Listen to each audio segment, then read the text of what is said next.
قلت لها لا والله يا امي انت عارفه البر وغطاه. قالت لي بص، دول $700 سافر بيهم، صرفتهم خير وبركه، ربنا كرمك عرفت ترجعهم تمام، ما عرفتش خلاص انا مسامحاك، دول ما تجيبهمش تاني، ودول $2000 بتوع اخوك خليهم معاك حطهم في جيبك، ربنا كرمك ولقيت حاجة تعرف تكسب منها حاجة تستاهل اشتريها، ما لقيتش الفلوس دي أمانة، لو لا قدر الله حصل لي حاجة الفلوس دي ترجعها لأخوك. بس قبل ما تشتري أي حاجة يكون في حكمة ويكون تفكير، علشان الفلوس ده هي بتاعت أخوك ما تضيعهمش الله يخليك. قلت لها يا أم طيب حاضر. وجي يوم السفر وكان التحرك من مطار القاهرة.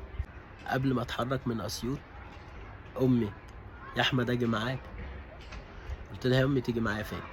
قالت لي اجي معاك اوصلك المطار. قلت لها لا يا امي توصليني المطار فين؟ ده انا هتروحي معايا لحد القاهره علشان تقولي لي باي مع السلامه، ما تقولي لي باي من هنا.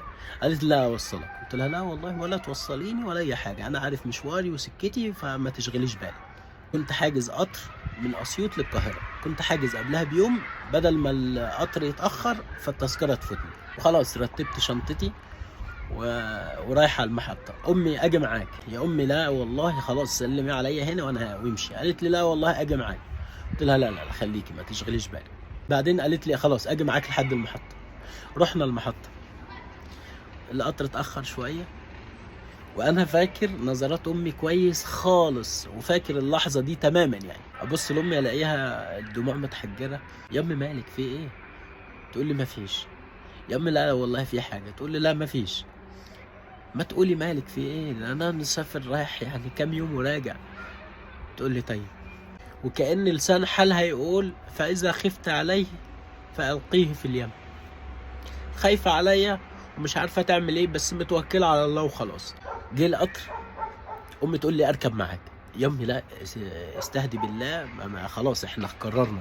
تقول لي لا اركب معاك وادفع الغرامه. يا امي مش حاجزين، هتفضلي واقفه 6 ساعات ليه؟ قالت لي لا اركب وخلاص. يا ستي الله يخليكي ويصلح حالنا وحالك، خليكي خلاص. فودعتني واتحرك القطر. الحمد لله ان انا حاجز القطر بدري يوم، لان القطر اتاخر، ولو كنت اعتمدت ان القطر هيوصل في ميعاده كانت الطياره فاتتني. وصلت القاهره، رحت رايح على بيت شباب المانيال اللي انا لسه لحد دلوقتي معرفش غيره في القاهره.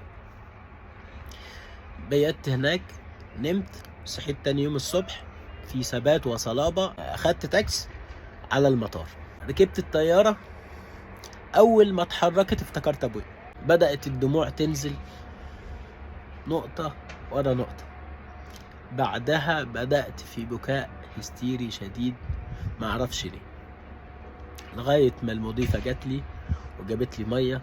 قالت لي انت كويس؟ قلت لها اه كويس مفيش حاجه. قالت لي طب اشرب وهدي وخلاص.